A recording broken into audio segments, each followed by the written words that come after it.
Alors ici, on a devant nous une version du Zohar, c'est la Kabbale. Et regardez le titre.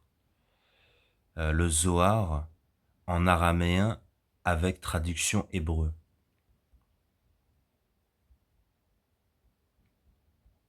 Et donc la langue originelle, c'est bien l'araméen. L'hébreu est une traduction. Et en effet, c'est bien ce que nous dit, Wikipédia. Donc Sefer HaZohar, œuvre maîtresse de la Kabbale. Le Sefer HaZohar, livre de la splendeur, aussi appelé Zohar, est l'œuvre maîtresse de la Kabbale rédigée en araméen.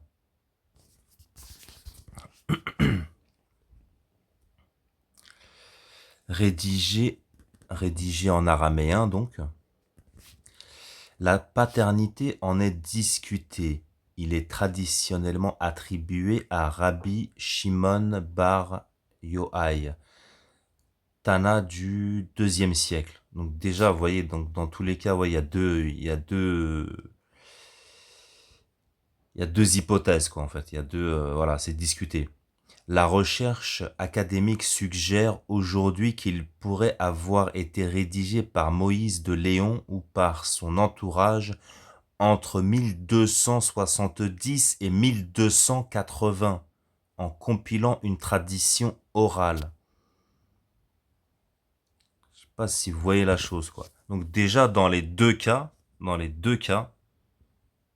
voyez, ça prouve que au moment de ni l'Ancien Testament ni le Nouveau Testament n'ont été écrits dans cette langue hébraïque qui n'existait pas. Et là, deuxième siècle, quoi. Et en deuxième siècle, c'est encore l'araméen. Et leur livre saint, c'est l'araméen. Ils le rédigent en araméen, deuxième siècle. Mais selon la deuxième hypothèse, donc il aurait été rédigé en 1260, entre 1270 et 1280, je sais pas si vous voyez la chose. À cette époque-là, ce qu'ils appellent langue hébraïque n'existe pas non plus. Ils utilisent encore l'araméen. L'arabe, quoi, en fait. Mais avec cette calligraphie-ci, quoi. Ça, c'est de l'araméen. Je sais pas si vous voyez la chose, quoi. Je crois que c'est de plus en plus clair, quoi. Vous voyez? Comme je le disais, quoi. Je fais que de cumuler des preuves depuis un an. Bah, la prochaine étape, je crois que, bah, je vais écrire un bouquin, quoi. Dire, vous voyez, quoi. C'est clair, quoi. Ouais. Et donc, c'est bien ce qu'on disait, quoi. Cette langue hébraïque, elle a, allez, 500 ans, 600 ans, et on a même émis l'hypothèse qu'elle aurait été, qu'elle aurait été inventée avec après l'invention de l'imprimerie. Vous voyez, c'est une langue imprimée en vérité. C'est pour ça qu'ils sont revenus à cette calligraphie là, quoi, à ce graphisme là. Vous voyez. Donc en 1270-1280, donc au XIIIe siècle, ce qu'ils appellent langue hébraïque n'existe pas encore. Vous voyez, c'est une langue mais très récente en fait. Elle a les 5-6 siècles. Vous voyez la chose. Mais bien évidemment, vous voyez, on a toutes sortes de livres ici. Vous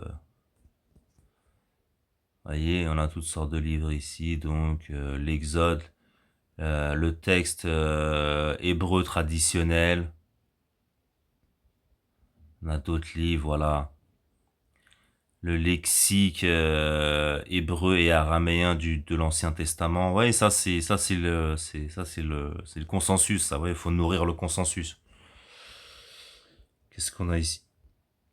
Voilà, l'hébreu moderne. Vous voyez, comme quoi il y a un hébreu ancien. Non, l'hébreu, c'est une langue moderne, quoi. Et comme quoi il y a un hébreu ancestral, quoi. Là, c'est l'hébreu moderne, quoi.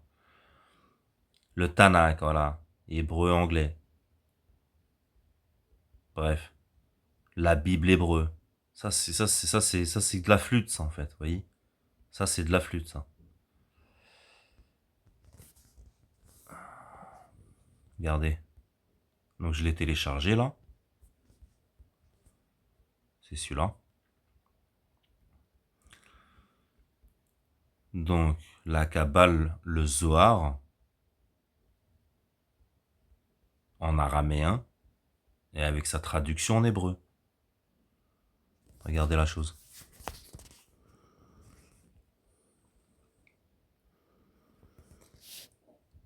À droite, c'est le texte original, et juste à, à gauche, c'est la traduction en hébreu. Mais regardez, regardez la chose, regardez la chose, regardez. Donc là, ça commence ici. Ça commence ici. Vous voyez ces lettres-là, là? Là, regardez. Regardez dans l'hébreu. C'est pareil. Ils ont repris l'araméen tel quel, quasiment.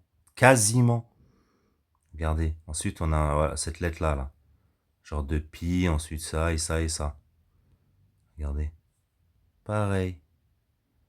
Pareil. Ça, c'est l'hébreu, ça, vous voyez? Soi-disant. Et ils ont repris l'araméen. Parce que ça les arrangeait, vous voyez? Déjà, parce que ça se prête plus à l'imprimerie. Parce que déjà, les scribes, ils ne devaient pas l'écrire comme ça, ils devaient l'attacher, en fait, vous voyez? Ils sont revenus à l'araméen ancien. C'est la même langue. Ils l'ont repris tel quel, l'araméen. Ensuite, regardez. On a ça. Entre parenthèses, là. Et il y a quelques... Non, pareil. On a ça. Ouais, pareil, quasiment. Ouais. Et on a ce mot-là, là. Oui, c'est le même texte, quoi. C'est même pas une traduction. C'est juste, c'est une falsification. C'est du pompage. Ils ont copié, ils ont pris une langue telle quelle et maintenant ils ont dit maintenant ça c'est la langue hébraïque. Incroyable. Là. Ensuite, toujours dans le texte araméen. On a ce mot-là, là. On va voir comment c'est là-bas. Ah bah c'est pareil. Je sais pas si vous voyez le truc, quoi. Bref. On a encore une parenthèse. On refait une parenthèse. Je crois que non, il y a un petit mot en plus là quand même, je crois. La parenthèse c'est ça. Ça et ça. On va voir là-bas. Ah ouais, ça ressemble, hein. Ça ressemble beaucoup, hein. Bizarrement.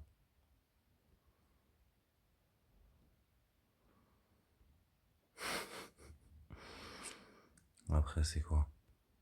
Après c'est ce mot-là, là. Ça c'est le che arabe, hein. C'est le se, c'est le che. Vous voyez, le W là. Juste en arabe, il y a un petit... Et il y a une petite, un truc en plus là. Vous voyez? De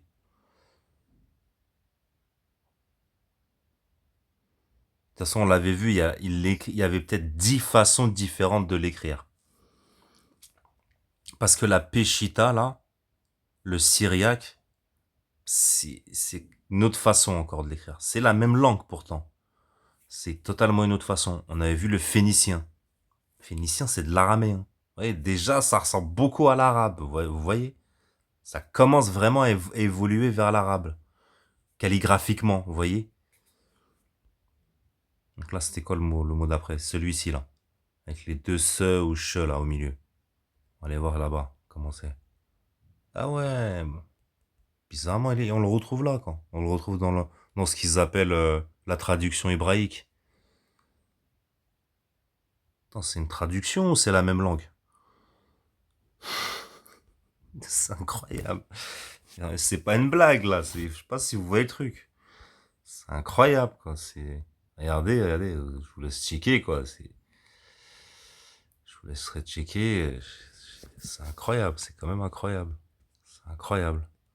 C'est la même langue, ils ont tout pompé, quoi.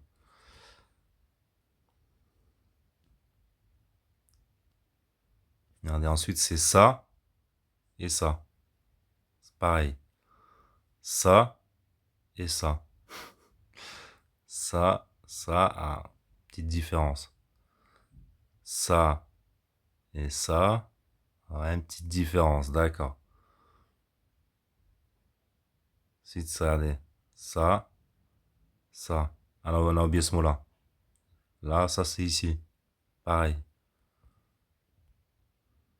On va changer de page pour voir. Ça, il est là.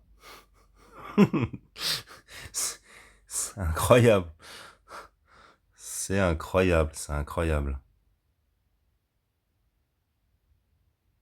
Bon, après, allez, il y a des petites différences, on va dire, mais bon, fallait bien introduire des petites différences, quoi.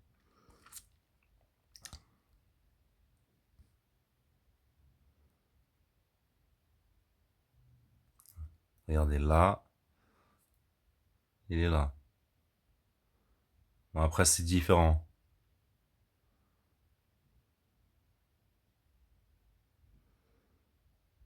Bref, vous m'avez compris, quoi. N'importe quelle page, hop. N'importe quelle page. Alors, on va tomber en début de page quand même.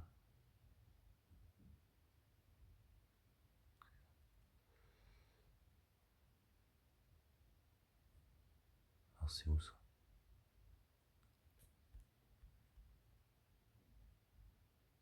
Voilà, regardez. Là, bah, il est là.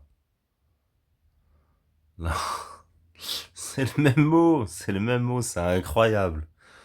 Regardez, même ce qui est entre parenthèses, pareil. Là, c'est pareil. Ils ont pris l'araméen, ils ont dit, ouais, ça maintenant c'est de l'hébreu. Je sais pas si vous voyez la folie de ces gens, quoi. C'est incroyable. Vous voyez le mensonge sioniste, quoi. C'est ça le mensonge sioniste. Il commence à partir de là. Vous voyez? Il commence vers 1500. Bon. Qu'est-ce que je voulais montrer?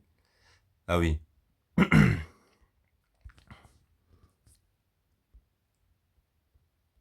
Donc, tantôt, là, c'était la Kabbale. Hein.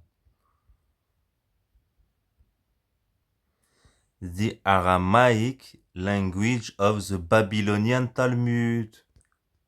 Ah bah tiens, même le Talmud. Même leur Talmud, là, donc c'est quoi? Quatrième, cinquième siècle? Ah, c'est en araméen. Bizarrement.